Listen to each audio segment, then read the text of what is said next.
Hey, hello everyone and welcome back to my channel named Learning to Learn. तो आज हम करेंगे elasticity of demand. Last class में हमने contraction and expansion of demand कर लिया था. अगर आपने वो क्लास ना देखा हो then I would highly recommend you to watch the previous sessions because यहाँ पर हमने कर लिया डिमांड क्या होता है, डिमांड के टाइप्स क्या होते हैं. We also did like leftward shift in demand, rightward shift in demand, and determinants of demand, assumptions to law of demand, various things. So ये आपके सारे topics miss हो चुके हैं. It's better you watch the entire session. Now let's start with today's topic. आज का हमारा topic रहेगा elasticity of demand. Okay, तो अभी तक अगर आपका कोई भी doubt रहा हो, make sure you mention in the comment section and I will solve those comments by replying to the comments, or else I will give you an update at 6 AM. Every day 6 AM हमारी एक class होती है, आप वहाँ पर आ सकते हो.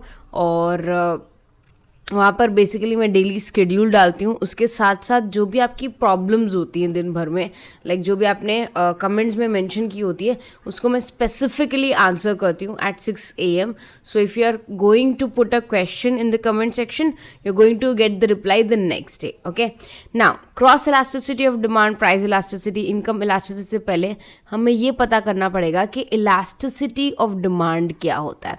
Elasticity का हिंदी में मतलब होता है लचीलापन. जैसे एक रबर बैंड होता है, रबर बैंड को आप जितना खींचोगे वो अपना शेप उतना बढ़ा लेगा, और जैसे ही आप वो फोर्स बंद कर दोगे वो अपने शेप में आ जाएगा.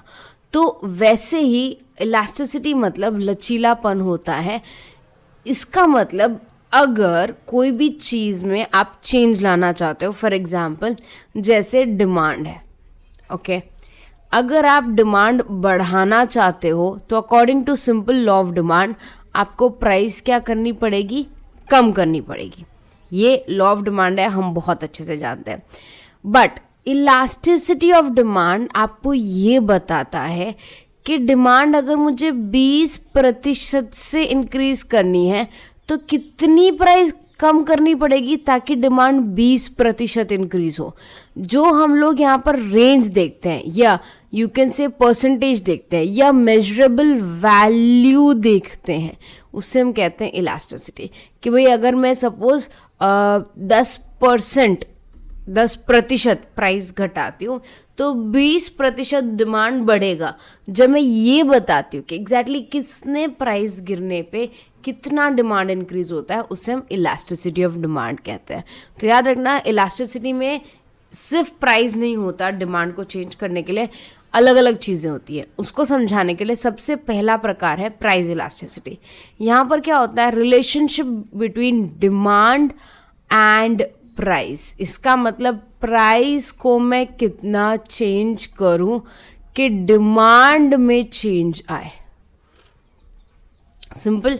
तो यहाँ पर प्राइस इलास्टिसिटी में मैं प्राइस और डिमांड के बीच का रिलेशन देख रही हूँ कि अगर प्राइस बढ़ी है तो ऑफकोर्स डिमांड घटा होगा, और प्राइस घटा है तो डिमांड बढ़ा होगा. कितना एग्जैक्टली हाउ मच, ये प्राइस इलास्टिसिटी बताएगा. बट यही जब मैं इनकम इलास्टिसिटी की बात करती हूँ तो इनकम इलास्टिसिटी में हम यहाँ पर डिमांड की तो बात कर ही रहे हैं, बट डिमांड के साथ हम प्राइस की बात नहीं कर रहे हैं. नहीं, हम इनकम की बात कर रहे हैं. कंज्यूमर की इनकम कितनी बढ़नी चाहिए कि डिमांड उतना बढ़ेगा, कंज्यूमर की इनकम कितनी घटनी चाहिए कि डिमांड उतना घटेगा. That is income elasticity of demand. तो इनकम इलास्टिसिटी में हम रिलेशनशिप देखते हैं बिटवीन इनकम एंड डिमांड, और प्राइस इलास्टिसिटी में हम देखते हैं relationship between price and demand. इसके अलावा आता है last cross elasticity of demand. Cross elasticity में क्या होता है, एक प्रोडक्ट की प्राइस की वजह से दूसरे प्रोडक्ट की डिमांड में चेंज. तो यहाँ पर हम एग्जाम्पल ले सकते हैं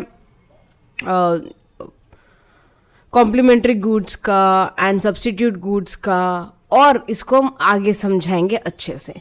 तो अब मैं आपको फटाफट इसका रीडिंग दे देती हूँ so that you understand it in a better manner.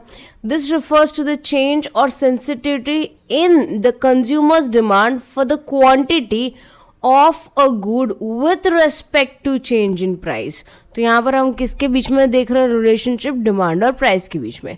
Companies often collect this data on the consumer response to price changes, this helps them to adjust the price to maximise the profits. तो consumer usually ये concept use करती है ताकि वो ये समझ पाए कि कितने प्राइस गिराने पे कितना डिमांड बढ़ेगा, ताकि उनके प्रॉफिट मैक्सिमाइज हो जाए, जो उनका स्टॉक पड़ा है जो बिक नहीं रहा है वो बिक जाए।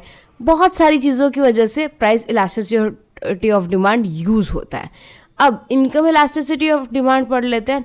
This is the responsiveness of demand for product with respect to change in income. So it will help measure the increase or decrease in demand with the income of the consumer increases or decreases.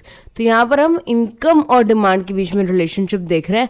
यहाँ पर companies ये study करती हैं कि अगर consumers की income बढ़ गई तो उनकी डिमांड कितनी बढ़ेगी। Last is cross elasticity.